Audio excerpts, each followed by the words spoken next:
விஜய் ஒரு வழியா எல்லாரையுமே சமாதானப்படுத்திட்டு அவங்கள சென்னைக்கு கூட்டிட்டு வந்துடுறாங்க. வந்ததுக்கு அப்புறமாவும் சாரதாவுக்கு தன்னோட ஹஸ்பண்ட் தனக்கு இவ்வளோ வருஷமா துரோகத்தை பண்ணிக்கிட்டு இருக்காங்கன்றத கொஞ்சம் கூட ஏற்றுக்கவே முடியல. அதனால அவங்க அந்த வீட்டில் அவங்களோட ஹஸ்பண்டோட ஃபோட்டோவுமே தூக்கி போட்டு உடைச்சிட்டு மறுபடியுமே பாட்டிக்கிட்ட ரொம்பவே கோபப்பட்டு பேசிட்டு அங்கேருந்து போக, இதை நினச்சி பாட்டி ரொம்பவே வருத்தப்பட்டு அழுதுகிட்டு இருக்காங்க. பட் இன்னொரு பக்கமும் காவேரியை தன்னோட வீட்டுக்கு கூட்டிகிட்டு போன விஜயும் அவங்கள தனியாக உட்கார வச்சுட்டு அவங்கள கொஞ்சம் ஆறுதல் படுத்துகிற மாதிரி பேசிக்கிட்டு இருக்காங்க. ஆனால் அப்போ கரெக்டாக அங்கே வந்த தாத்தாவும், என்ன ஏதாவது பிரச்சனையா என்ன காவேரி?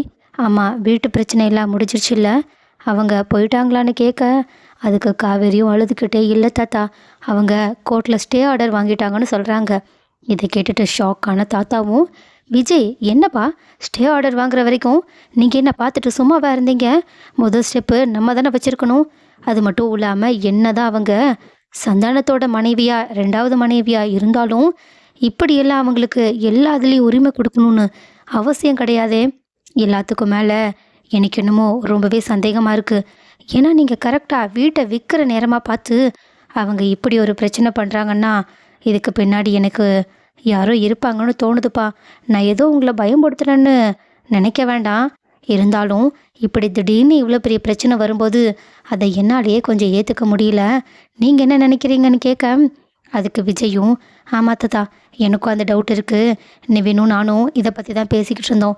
அது மட்டும் இல்லாமல் அங்கே அவங்க வந்து ஒரே நாள் தான் ஆச்சு, அதுக்குள்ளே அடுத்த நாளே கோர்ட்டில் வீட்டுக்காக ஸ்டே ஆர்டரே வாங்கிட்டாங்க. கண்டிப்பாக லோக்கல் ஆளோட ஹெல்ப் இல்லாமல் அவங்களால இதையெல்லாம் பண்ணவே முடியாது. அது மட்டும் இல்லாமல் பசுபதியும் அந்த அம்மா அண்ணா அண்ணான்னு உரிமையோடு பேசிக்கிட்டு இருந்தாங்க. ஏன் பசுபதிக்கும் இந்த மாதிரி அவங்க குடும்பத்தோட விஷயம் தெரியும்னு சொன்னாங்க. ஆனால் இந்த விஷயம் தெரிஞ்சிருந்தா இதுக்கு முன்னாடியே இதை வச்சு அவங்க நம்மளை ஏதாவது சொல்லியிருக்கலாம், இல்லை ஏதாவது ஒரு திட்டத்தை போட்டு நம்மளை கஷ்டப்படுத்தியிருக்கலாம். பட் அது எதையுமே பண்ணாமல் இருந்திருக்கானா எனக்கு ஏதோ இடிக்கிற மாதிரி இருக்குது. இதில் யார் சொல்கிறத நம்பணும்னு கூட எனக்கு தோணலை.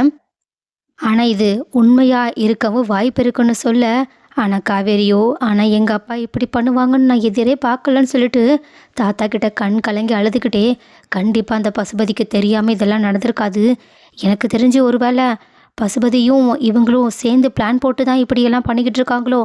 வீட்டை தான் எங்ககிட்டேருந்து பிடுங்க முடியல, அதனால அதோட பங்கை வச்சாவது நாங்கள் அந்த வீட்டை விற்கக்கூடாதுன்னு பிரச்சனை பண்ணிக்கிட்டு இருக்கானோன்னு தோணுதுன்னு சொல்லிட்டு அவங்க சொல்லிக்கிட்டு இருக்கும்போதே கரெக்டாக அங்கே வந்த பாட்டியும், என்ன பசுபதியா, அவன் மறுபடியுமே வந்து பிரச்சனை பண்ண ஆரம்பிச்சிட்டானா என்ன? காவேரி, நீங்கள் ஊருக்கு போனீங்களே, மறுபடியும் பசுபதி வந்து உங்ககிட்ட பிரச்சனை பண்ணானா? என்ன ஆச்சு? அவனோட பிரச்சனை தான் இதுக்கப்புறமா வராதுன்னு சொன்னீங்களே, ஆனால் என்ன மறுபடியும் பசுபதி என்ன பண்ணுறான்னு கேட்க, உடனே பாட்டி இந்த அளவுக்கு பதட்டப்படுறத பார்த்த விஜயும், பாட்டி பாட்டி கொஞ்சம் பொறுமையாக இருங்க, அதெல்லாம் எந்த பிரச்சனையும் இல்லை. சும்மா பசுபதி இதுக்கு முன்னாடி பிரச்சனை பண்ணால அந்த வீட்டை வச்சு, அதனால நாங்கள் அதை பற்றி தான் பேசிக்கிட்டு இருந்தோம். இப்போது வீட்டோட பிரச்சனை எல்லாமே முடிஞ்சிருச்சு, வீடும் காவேரியோட பேருக்கு மாறிடுச்சு. அப்புறம் இதுக்கப்புறமா எங்களுக்கு அங்கே போகணும்னு கூட அவசியம் இல்லை. என்ன ஏதாவது டாக்குமெண்ட் வெரிஃபிகேஷனாக இருந்தால் கோர்ட்டுக்கு மட்டும் போயிட்டு வர வேண்டியதாக இருக்கும், மற்றபடி இப்போது எந்த பிரச்சனையும் இல்லைன்னு சொல்ல, இதை கேட்டுட்டு காவேரியும் தாத்தாவும் லைட்டாக ஷாக்கில் இருந்தாலும் விஜய் எதுக்காக பாட்டிக்கிட்ட இப்படி பேசுகிறாங்கன்றதை புரிஞ்சுக்கிட்டு அவங்களுமே விஜய் சொன்னது உண்மைதான்ற மாதிரி தலையாட்டிக்கிட்டு இருக்காங்க. ஆனால் பாட்டியும், நிஜமாவே இதை பற்றி தான் நீங்கள் பேசிக்கிட்டு இருந்தீங்களா? ஆனால் வீடு இப்படி காவேரியோட பேருக்கு மாறிடுச்சுன்னா எதுக்காக காவேரி இவ்வளோ சோகமாக இருக்கா?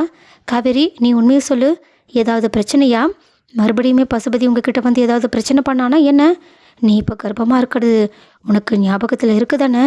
நீ என்னோட குடும்ப வாரிசு சுமந்துக்கிட்டு இருக்க, அதனால் இந்த மாதிரி பிரச்சனைலாம் இருக்கக்கூடாதுன்னு நான் நினச்சிக்கிட்டு இருக்கேன்.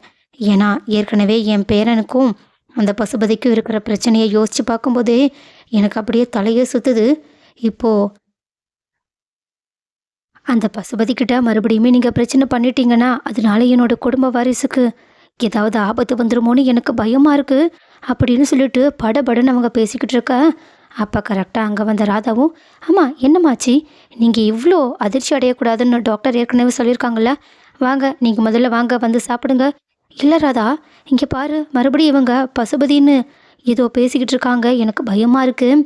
நீயாவது சொல்ல பசுபதிக்கிட்ட, இதுக்கப்புறமாவே எங்களோட குடும்பத்தை டிஸ்டர்ப் பண்ண வேண்டான்னு. ஏன்னா நீங்கள் சம்மந்திங்க தானே, அது மட்டும் இல்லாமல் இப்போது காவேரி வேற கர்ப்பமாக இருக்கா, உனக்கே தெரியும்ல கர்ப்பமான பொண்ணு, இப்போல்லாம் இந்த மாதிரிலாம் யோசிக்கக்கூடாதுன்னு சொல்லிட்டு மறுபடியுமே அவங்க இன்னுமே பதட்டப்பட்டு பேச ஆரம்பிக்க இதை பார்த்துட்டு எல்லாருமே ஷாக் ஆகுறது மட்டும் இல்லாமல் காவேரியும், பாட்டி இப்போ பசுபதியால் எந்த பிரச்சனையும் இல்லை, விஜய் தான் உங்ககிட்ட சொன்னாங்கல்ல, வீட்டு பிரச்சனை எல்லாமே முடிஞ்சிருச்சு, அந்த வீடு இப்போ என் பேரில் தான் இருக்குது, அதனால் நீங்கள் தயவு செஞ்சு இப்படி டென்ஷன் ஆகாமல் என்னையும் டென்ஷன் படுத்தாமல் இங்கேருந்து போகிறீங்களா அப்படின்னு சொல்ல இதை கேட்டுட்டு பாட்டியும், ஏ காவேரி, இப்போ நான் உன்னை நம்பலாமா? ஒரு வேளை நீ மட்டும் போய் சொன்னேன்னு எனக்கு தெரிஞ்சிச்சு, அப்புறம் அவ்வளோதான், என் கோவம் தலைக்கேறிவிடும் பார்த்துக்க, உண்மையாகவே எந்த பிரச்சனையும் இல்லை தானேன்னு சொல்ல காவேரியும், சத்தியமாக பாட்டி எந்த பிரச்சனையும் இல்லை, நீங்கள் போங்க, போய் முதல்ல தூங்குங்க, எனக்கும் ரொம்பவே டயர்டாக இருக்குது. ஆமாம், நீ ட்ராவல் பண்ணிட்டு வந்தல்ல, போய் தூங்கு. ஏ விஜய், இந்த நியாயத்தெல்லாம் நாளைக்கு பார்த்துக்கலாம், போங்க 2 பேரும் போய் ரெஸ்ட் எடுங்க. சரி பாட்டி, ஒரு 5 நிமிஷம் தாத்தா கிட்ட பேசிட்டு வந்துடுறேன்னு சொல்லிட்டு காவேரி, நீ பாட்டி கூட போயிட்டு வான்னு அவங்கள பாட்டி கூட போக வச்சுட்டு விஜயும் தாத்தா கிட்ட, தாத்தா நான் போய் சொன்னேன்னு நீங்கள் என்ன எதுவும் தப்பாக நினச்சிக்காதீங்க. சச்ச இல்லை விஜய், நானே உன் இடத்துல இருந்திருந்தாலும் இப்படி தான் சொல்லியிருப்பேன், என்னை இப்போ தான் கல்யாணியோட உடம்பு கொஞ்சம் கொஞ்சமாக சரியாயிட்டு வருது, அதனால் இந்த நேரத்துலையும் இந்த மாதிரி பிரச்சனை நடக்குதுன்னு அவளுக்கு தெரிஞ்சால் கண்டிப்பாக ரொம்பவே அவள் வருத்தப்படுறது மட்டும் இல்லாமல் மறுபடியும் ஏதாவது பிரச்சனை வந்துடும், அதனால் பரவாயில்ல தான், இருந்தாலும் இதுக்கு பின்னாடி பசுபதி தான் இருக்கானான்னு நமக்கு தெளிவாக தெரியாதுல்ல, அதனால் நீ சொன்னது ஒன்றும் அவ்வளோ பெரிய பொய் கிடையாது, அது மட்டும் இல்லாமல் கூடி சீக்கிரம் இந்த வீட்டு பிரச்சனையை கொஞ்சம் வெளியால் வச்சு முடிக்கிற வேலையை பாருங்கள், ஏன்னா கண்டிப்பாக இந்த மாதிரி ப்ராப்பர்ட்டி விஷயத்துலாம் நம்ம கோர்ட்டுக்கு போனோன்னா அது 10-15 வருஷம்னு நல்லா இழுத்துரும், அப்புறம் நமக்கு வீடு கையிலேயே இருந்தாலும் அதை பயன்படுத்தாத அளவுக்கு பிரயோஜனமே இல்லாமல் போயிடும்பா, அதனால் ஏதாவது பெரிய ஆளுங்களாக இருந்தால் நான் பார்த்து சொல்கிறேன், அவங்கக்கிட்ட சும்மா கட்ட பஞ்சாயத்து மாதிரி பேசி இந்த பிரச்சனையை முடிச்சுக்கோங்கன்னு சொல்ல அதுக்கு விஜயும், என்ன தாத்தா நீங்களே இப்படி சொல்லிக்கிட்டு இருக்கீங்க, கோர்ட் ஆர்டர் மூலயமா நம்மளோட தரப்பு நியாயத்தை சொன்னால் கண்டிப்பாக வீடு நமக்கே வந்துட போகுது. இல்லைப்பா, இருந்தாலும் அவங்க சந்தானத்தோட 2வது மனைவியாக இருந்தாலுமே அவங்களோட குழந்தைங்களுக்கும் இவங்களுக்கும் சம்மந்தம் இருக்குல்ல, அதனால் அந்த வாரிசு உரிமை அது இதுன்னு ஏதாவது வச்சு இந்த சொத்தை அப்புறம் யாருமே பயன்படுத்தாத அளவுக்கு ஏதாவது பண்ணிடுவோம் வாய்ப்பு இருக்குது, அதனால் இதை நீங்கள் வெளியே வச்சு முடிச்சுக்கிறது நல்லது, நான் ஏதோ எனக்கு தெரிஞ்சதை சொல்லிட்டப்பான்னு சொல்ல உடனே விஜயும், சரி தாத்தா நான் அதை பற்றி யோசிக்கிறேன்னு அவங்க அங்கேருந்து கிளம்பி போயிட்டு காவேரி கிட்ட, பாட்டி தூங்கிட்டாங்களா? தூங்கிட்டாங்கங்க, ஆனால் மறுபடியும் என்கிட்ட கேட்டுக்கிட்டே இருந்தாங்க தெரியுமா, எனக்கு வேறு உண்மையாகவே இதுக்கு பின்னாடி பசுபதி தான் இருப்பானோன்னு கொஞ்சம் பயமாகவே இருக்குது. அட ஏன் காவேரி, பசுபதியை பற்றி பயப்படுறாளா என்ன? சேச்சா, அவனை பார்த்துலாம் யாராவது பயப்படுவாங்களா என்ன மறுபடியும் அவன் ஏதாவது பிரச்சனை கொடுக்குறேன்னு சொல்லிட்டு நம்மளோட லைஃப்குள்ளே வந்தானா நமக்கு எந்த பிரச்சனையும் இல்லைனாலும் மற்றவங்க முக்கியமாக பாட்டியும் தாத்தாவும் ஏதாவது பெரிய பிரச்சனையாகிடுமோன்னு பயப்பட ஆரம்பிச்சிருவாங்க, அதனால தான் நான் அவங்கள யோசிச்சு பார்த்துட்டு தான் இந்த பசுபதி இந்த பிரச்சனைக்கு நடுவில் இருக்கக்கூடாதுன்னு பயந்துக்கிட்டே இருக்கான்னு சொல்ல உடனே விஜயும், சரி எதுக்கும் கவலைப்படாத, நான் ஏற்கனவே பின்னாடி விசாரிக்க ஆரம்பிச்சிட்டேன், உண்மையாகவே பசுபதிக்கும் அவங்களுக்கும் தொடர்பு இருக்குன்னா கண்டிப்பாக எனக்கு தெரிஞ்சவங்க சென்னையில் நம்மளோட வீட்டை தேடி வந்துடுவாங்க, ஸோ ஒரு வேளை அவங்க இங்கே வந்துட்டாங்கன்னா அதுக்கப்புறமா என்ன பண்ணலான்றது நம்ம முடிவெடுத்துக்கலாம், இப்போதைக்கு நீ எதை பற்றி யோசித்து பார்க்காம முதல்ல இந்த ஜூஸை குடிச்சிட்டு தூங்குன்னு சொல்லிட்டு காவேரியை கொஞ்சம் சமாதானப்படுத்தி ரெஸ்ட் எடுக்க வைக்கிறாங்க.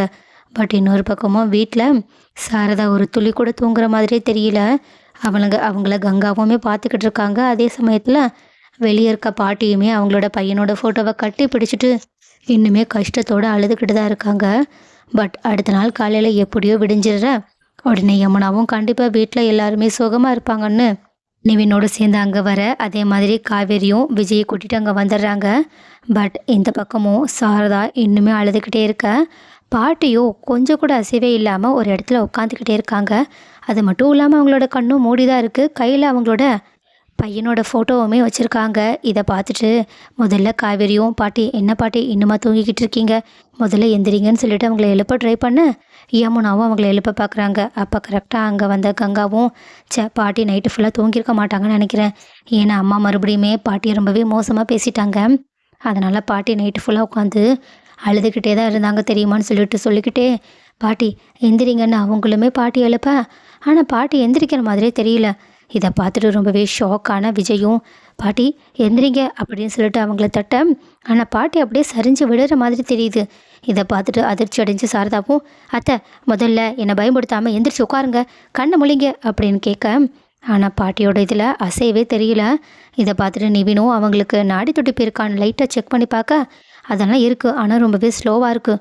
ஸோ இது கண்டிப்பாக கொஞ்சம் சீரியஸான விஷயமா இருக்கும்னு சொல்லிட்டு உடனடியாக அவங்க விஜய் கிட்ட சொல்லிட்டு பாட்டி ஹாஸ்பிட்டலுக்கு தூக்கிட்டு போக உடனே சாரதாவும் நம்மளால தான் நம்ம அத்தைக்கு எப்படி ஆயிடுச்சான்னு அவங்களுமே லைட்டாக குற்ற உணர்ச்சியில் அழ ஆரம்பிக்கிறது மட்டும் இல்லாமல் அழுதுகிட்டே அவங்க பாட்டியை பார்க்கறதுக்காக ஹாஸ்பிட்டலுக்கு அவங்க கூடயே போய்கிட்டு இருக்க அங்கேயுமே பாட்டியை அங்கே இருக்கவங்க அட்மிட் பண்ணிடுறாங்க. அது மட்டும் இல்லாமல் டாக்டர் பாட்டியை செக் பண்ணி பார்த்துட்டு இவங்களுக்கு இப்போது உடம்பு கொஞ்சம் மோசமாக தான் இருக்குது, ஏதோ பிபி லெவல் ரொம்பவே லோவாக இருக்குது, அதனால தான் இப்படி ஆயிருக்கு, மயங்க விழுந்திருக்காங்க, மற்றபடி ஒன்றும் இல்லை. அப்புறம் இவங்க சாப்பிட்டாங்களா இல்லையா, இவங்களுக்கு கொடுக்க வேண்டிய டேப்லெட்ஸ் எல்லாத்தையும் நீங்கள் கரெக்டாக தானே கொடுத்துருக்கீங்க. உடனே காவேரியும் கங்கா கிட்ட அக்கா பாட்டி டேப்லெட் சாப்பிட்டாங்களா, சாப்பாடு சாப்பிட்டாங்களான்னு கேட்க அதுக்கு கங்காவும் எப்படி சாப்பிடுவாங்க, வீட்டில் இவ்வளோ பெரிய பிரச்சனை நடந்துக்கிட்டு இருக்குல்ல, அதனால தான் பாட்டி எதுவுமே சாப்பிடல, வீட்டில் யாருமே எதுவுமே சாப்பிட்லன்னு சொல்ல உடனே இதை கேட்டுட்டு அந்த டாக்டருமே செம கோபத்தோட என்னங்க பண்ணிக்கிட்டு இருக்கீங்க, இவ்வளோ வயசானவங்களாக இருக்காங்க, நேரத்துக்கு டேப்லெட் போடலனா என்ன பிரச்சனை வரும்னு கூடவா உங்களுக்கு தெரியாது, மற்ற குடும்ப பிரச்சனையெல்லாம் விட்டு தள்ளிட்டு முதல்ல இவங்களோட உடம்ப கவனிக்கிற வேலையை பாருங்க, இந்தாங்க முதல்ல இந்த மெடிசன்லாம் வாங்கிட்டு வாங்க, அப்புறம் இவங்கள நல்லா சாப்பிட வைங்க, போதும் அவங்க சீக்கிரமாக சரியாயிடுவாங்கன்னு சொல்லிட்டு அவங்க அங்கேருந்து போக இதை பார்த்துட்டு விஜயும் நிவினும் நாங்கள் போய் மெடிசன் வாங்கிட்டு வந்துடுறோன்னு அங்கேருந்து கிளம்பி போயிட்டு மெடிசனையுமே வாங்கிட்டு வந்துடுறாங்க. ஆனால் பாட்டி லைட்டாக கண்ணு முழிச்சதுக்கு அப்புறமா சாரதா இன்னுமே கோவத்தோட என்ன உங்கள் பையன் எனக்கு துரோகத்தை பண்ணிவிட்டு பாதியிலேயே போய் சேர்ந்துட்டாங்க, இப்போ நீங்களும் எங்களை இப்படி அம்போன்னு விட்டுட்டு போய் சேர்ந்தலான்னு முடிவு பண்ணிட்டீங்களோ, இந்தாங்க முதல்ல இந்த சாப்பாடை சாப்பிடுங்கன்னு சொல்லிட்டு என்னதான் வாயில் கோவத்தை காட்டினாலும் மனசு முழுக்க பாட்டி மேலே எவ்வளோ அன்பு வச்சுருக்காங்கன்றதை காட்டுற விதமாக அவங்க பாட்டிக்கு ஊட்டிவிட பாட்டியுமே கண் கலங்கி என்னை மன்னிச்சிரு சாரதா, என் பையன் இப்படி ஒரு தப்பை பண்ணியிருப்பான்னு நான் கொஞ்சம் கூட நினச்சி கூட பார்க்கல தெரியுமான்னு சொல்லிட்டு அவங்க அழுதுகிட்டே சாரதா கிட்ட மன்னிப்பு கேட்க இதை பார்த்துட்டு சாரதாவும் போதும் மன்னிப்பு கேட்டால் மட்டும் எல்லாம் மாறிடவா போகுது, என்ன நான் ஏமாந்த மாதிரி நீங்களும் தான் ஏமாந்துருக்கீங்க, என்னையும் என் பசங்களையும் மட்டும் ஏமாத்தலை, உங்களையும் சேர்த்து தான் ஏமாத்திருக்காங்க, என்ன 2 பேரும் ஒரே வழியில் தான் இருக்கோம், அதனால் ஏதோ நான் கோபத்தில் உங்களை திட்டேன், இப்போது அதனால் என்ன உங்களை எனக்கு திட்டுற உரிமை கூட கிடையாதா என்ன, ஏன் உங்களோட அந்த 2வது மருமக திட்டினா கூட நீங்கள் இப்படி தான் ஃபீல் பண்ணுவீங்களான்னு கேட்க அதுக்கு பாட்டியும் சாரதா வாயை மூடு, அவளை போய் என்னோட மருமக அது இதுன்னு பேசிக்கிட்டு இருக்க, அவளெல்லாம் நான் ஒரு ஆளாக கூட மதிக்கல, என்ன தைரியம் இருந்தா அவள் இப்படி ஒரு துரோகத்தை நமக்கு பண்ணியிருப்பா, அது மட்டும் இல்லாமல் ஏதோ திருட்டுத்தனமாக தாலி கட்டிட்டு என் பையன் கூட சேர்ந்து வாழ்ந்துட்டு இப்போ என்னமோ அப்படி உரிமை கொண்டாடி விட்டு வந்து நிற்கிறா, இங்கே பாரு நீ தேவையில்லாமல் அவளெல்லாம் என்னோட மருமகன்ற ஸ்தானத்தில் வைக்காத, அவளாம் ஒரு ஆளே கிடையாதுன்னு சொல்லிட்டு அவங்க சாரதாவுக்கு சப்போர்ட் பண்ணுற மாதிரியும் அவங்கள ரொம்பவே மோசமாக பேசுகிற மாதிரியும் பேசிட்டு 2 பேருமே சமாதானமாக பேசிக்கிட்டு இருக்காங்க. அப்போ இந்த மாதிரி என்னதான் 2 பேருமே கோபமாக ஒருத்தருக்கு ஒருத்தர் மாறி மாறி பேசிக்கிட்டாலும் அவங்க 2 பேருக்கும் நடுவில் இருக்க அன்பையும் பாண்டிங்கையும் பார்த்துட்டு மொத்த குடும்பத்துக்கும் கொஞ்சம் நிம்மதியாகவும் இருக்குது, அதே நேரத்தில் பரவாயில்ல இவங்க உறவாவது நல்லா இருக்கேன்னு சொல்லிட்டு கொஞ்சம் சந்தோஷமும் இருக்குது. ஆனால் அந்த சந்தோஷம் இன்னும் கொஞ்சம் நேரம் தான் இருக்க போதுன்னு அவங்களுக்கு தெரியவே இல்லை. ஏன்னா ஹாஸ்பிட்டல்லேருந்து டிஸ்சார்ஜ் ஆகி போனதுக்கு அப்புறமா அவங்க வீட்டில் எல்லாரும் சேர்ந்து நின்று பேசிக்கிட்டு இருக்கும்போது கரெக்டாக அங்கே மறுபடியுமே வீட்டு வாசலில் வந்து அந்த குடும்பமும் வந்து நின்றுக்கிட்டு இருக்கு. இதை பார்த்துட்டு விஜய்க்கு கண்டிப்பாக இதுக்கு பின்னாடி பசுபதி தான் இருக்கான்னு கன்ஃபார்மே ஆயிடுது. அது மட்டும் இல்லாமல் காவேரியும் விஜயை பார்த்துட்டு என்னங்க அப்போ பசுபதி தானே காரணம்னு சொல்ல, ஆமாம் அவன் தான் காரணம், இப்போ தான் நான் கால் பண்ணி பேசணும்னு சொல்லிட்டு உடனடி அவங்க அந்த லேடிக்கிட்ட வந்துட்டு என்ன இங்கே எதுக்காக வந்தீங்க, ஏன் இதையும் உங்களோட வீடுன்னு சொல்லிட்டு சொந்தம் கொண்டாட வந்திருக்கீங்களான்னு கேட்க உடனே அந்த லேடியும் இங்கே பாருங்கள் நீங்கள் பாட்டுக்கு வீட்டை பூட்டிட்டு போயிட்டீங்கன்னா அப்புறம் எங்களோட நிலைமை என்ன, அதான் நீங்கள் தேனியில் தங்கிட்டு இருக்கேன்னு சொன்னீங்கல்ல, பேசாமல் அங்கே கிளம்பி போங்க, வீட்டில் இப்போதைக்கு யாரும் இருக்கக்கூடாதுன்னு கோர்ட் ஆர்டரே இருக்குல்ல, அப்படி இருந்தால் 2 குடும்பமும் சேர்ந்து இருக்கணும், ஆனால் எங்களுக்கெலாம் உங்கள் கூட சுத்தமாக இருக்க விருப்பமே இல்லைன்னு உங்களுக்கே தெரிஞ்சிருக்குன்னு சொல்லிட்டு மறுபடியுமே அங்கே வந்த யமுனாவோ கங்காவோ அவங்கள மாறி மாறி அவமானப்படுத்திக்கிட்டு இருக்க. ஆனால் அந்த லேடியும் இங்கே பாருங்கள் எப்படியும் நீங்கள் வீட்டை விற்க தான் போகிறீங்க, பேசாமல் நாங்கள் கோர்ட் ஆர்டரை வாபஸ் வாங்குற மாதிரி எழுதி கொடுத்துட்றோம், நீங்கள் தயவு செஞ்சு அந்த வீட்டை காவேரியோட பேருக்கே மாற்றி வச்சுருங்க, என்ன அந்த வீட்டை விற்று வர்ற பணத்தில் மட்டும் எங்கள் 2 பசங்களுக்கும் ஷேரை கொடுத்தா போதும்னு சொல்ல உடனே காவேரியும் இங்கே பாருங்க, அதெல்லாம் எங்களால் இப்போ பண்ண முடியாது. முதல்ல இங்கேருந்து கிளம்பி போகிறீங்களா? ஏற்கனவே பாட்டிக்கு உடம்பு சரியில்லைன்னு சொல்ல, உடனே அந்த லேடியும், அத்தை உங்களுக்கு என்னாச்சு, உடம்புக்கு என்னாச்சுன்னு கேட்க, அதுக்கு பாட்டியும், ஏன் என்னாச்சுன்னு சொன்னால் நீ என்ன சரி பண்ணிட்டு போக போறியா என்ன? முதல்ல இங்கேருந்து வெளியே போறியா? நீ போனாவே நான் நல்லா இருப்பேன்ப்பா அப்படின்னு சொல்லிட்டு, சாரதா நீ என்ன இன்னும் அமைதியாக இருக்க, முதல்ல அவங்கள வெளியே துரத்துன்னு சொல்ல, அதுக்கு அந்த லேடியும், இங்கே பாருங்க அத்தை, என்ன இருந்தாலும் உங்கள் பையனுக்கு நானும் பொண்டாட்டி தான், நீங்கள் எனக்கும் அத்தை தான். உங்களோட உடம்பு மேலே எனக்கும் அக்கறை இருக்குது. அது மட்டும் இல்லாமல் இப்போ என் பசங்களோட நான் நடுத்தெருவில் நின்றுக்கிட்டு இருக்கேன். ஏன் இவங்களும் உங்களோட பேரனும் பேத்தியும் தான். இவங்கள பற்றி உங்களுக்கு கவலையே இல்லையான்னு கேட்காதுக்கு பாட்டியும், சுத்தமாக கவலையே இல்லை. ஏன்னா அவங்கள நான் என்னோடய பேரன் பேத்தியாக ஏற்றுக்கவே இல்லை. இதோ இங்கே நின்றுட்டுருக்கவங்க தான் என்னோடய குடும்பம். மற்றபடி உங்களுக்கும் எனக்கும் எந்த சம்மந்தமும் கிடையாது. ஒழுங்கு மரியாதையாக இங்கேருந்து போயிடுங்கன்னு சொல்லிட்டு பேச, உடனே அந்த லேடிக்கிட்ட காவேரியும், ஆமாம் உங்களுக்கு இந்த அட்ரஸ் எப்படி தெரியும்னு கேட்க, அதுக்கு அந்த லேடியும், பசுபதி அண்ணன் தான் சொன்னாங்க. அது மட்டும் இல்லாமல் அண்ணனும் எங்கள் கூடயே வந்திருக்காங்கன்னு திரும்பி பார்க்க, உடனே அங்கே மறுபடியுமே பசுபதி வந்து நின்றுக்கிட்டு இருக்காங்க. இதை பார்த்துட்டு காவேரியோட மொத்த குடும்பமும் கோல வெறியோடு நின்றுக்கிட்டு இருக்கேன். ஆனால் அந்த நேரத்தில் காவேரிக்கும் விஜய்க்கும் ஷாக் கொடுக்குற மாதிரி பாட்டியும் தாத்தாவும் காவேரியோட குடும்பம் எப்படி இருக்குன்னு பார்த்துட்டு வந்துடலான்னு சொல்லிட்டு வெளியே வந்து நின்றுக்கிட்டு இருக்காங்க. அது மட்டும் இல்லாமல் அவங்களும் வீட்டுக்குள்ளே வந்து நின்றுக்கிட்டு இருக்க பசுபதியை பார்த்துட்டு அதிர்ச்சியில் உறைஞ்சி போய் நின்றுக்கிட்டு இருக்காங்க. அது மட்டும் இல்லாமல் பாட்டி செம்ம கோபத்தோட காவேரியையும் முறைச்சி பார்த்துக்கிட்டு இருக்காங்க. ஸோ கைஸ், இதுக்கப்புறமா என்ன நடக்க போகுது? பசுபதியால் இந்த குடும்பத்துக்கு மறுபடியுமே பிரச்சனை ஸ்டார்ட் ஆகுறது ஒரு பக்கம் இருந்தாலும், இன்னொரு பக்கம் கல்யாணி பாட்டியும் காவேரி தாங்கிட்ட போய் சொல்லிட்டான்னு சொல்லிட்டு இன்னுமே காவேரி மேலே கோவப்பட தான் போகிறாங்க. ஸோ இப்போ விஜயும் காவேரியும் இந்த 2 பிரச்சனையும் எப்படி தான் சேர்ந்து சமாளிக்க போகிறாங்கன்றத பொறுத்திருந்து பார்க்கலாம்.